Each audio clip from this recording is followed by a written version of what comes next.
আমার সকল বন্ধুদের জানাই উল্টো রথযাত্রার অনেক অনেক শুভেচ্ছা। আর জগন্নাথ দেব 7 দিন পর তার মাসির বাড়ি থেকে ফিরবেন মন্দিরে। আর আমি কিন্তু জগন্নাথ দেবের প্রসাদটাও পেয়ে গেছি। আর এই ভোগের খিচুড়ি প্রসাদটা খেতে কিন্তু দারুণ লাগে। তো প্রসাদটা পাওয়া মাত্রই প্রসাদ খেয়ে নিলাম। আর বিকেলবেলায় দিদা এসেছিল। এই দিদা হলো কাকির মা। তো দিদাও দেখলাম আসার সময় কিন্তু আমাদের জন্য জগন্নাথ দেবের প্রসাদ নিয়ে এসেছে। আর এই যে দিদা নিয়ে এসেছিল গজা প্রসাদ, তো সেটাও তো একটু খেয়ে নিয়েছিলাম। আর ঐশী দেখো খাওয়ার জন্য প্যাকেটটা ধরে কি করছে। আজ কিন্তু বাড়িতে বসে বসেই জগন্নাথ দেবের প্রসাদ পেয়ে গেলাম। আজকে না আর একদমই যেতে ইচ্ছে করছিল না, তো তার জন্য সোজা রথে গেছিলাম, কিন্তু উল্টো রথে আর যাওয়া হয়নি।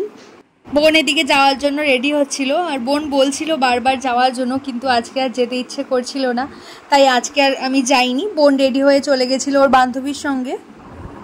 আর বাবা দেখছে আমাদের জন্য গরম গরম জিলিপি নিয়ে এসেছে, তাই গরম গরম একটা জিলিপি আমি খেয়ে নিলাম। জিলিপি খেতে কিন্তু আমার খুব ভালো লাগে। তোমরা কারা কারা জিলিপি খেতে পছন্দ করো অবশ্যই কমেন্ট করে জানিও। আর ঐশী এদিকে আমাদের সাথে জিলিপি খাচ্ছে। রথের দিন জিলিপি খাবো না সেটা তো হতেই পারে না, তবে সোজা রথের দিন না জিলিপির দোকানে এত ভিড় ছিল, একদমই লাইন পাইনি, তাই বাবা আজকে আগেই এনে দিয়েছে, তাই সবাই মিলে জিলিপিটা খেয়ে নিলাম। আর আমরা তো আজকে রথের মেলায় যাইনি ঘুরতে। তোমরা কারা কারা আজকে রথের মেলায় ঘুরতে গেছো সেটা কিন্তু অবশ্যই কমেন্ট করে জানিও। আমরা জিলিপি খেতে থাকি, ততক্ষণে তোমরা ভিডিওটার নিচে একটা কমেন্ট করে যাও ভিডিওটা তোমাদের কেমন লাগলো।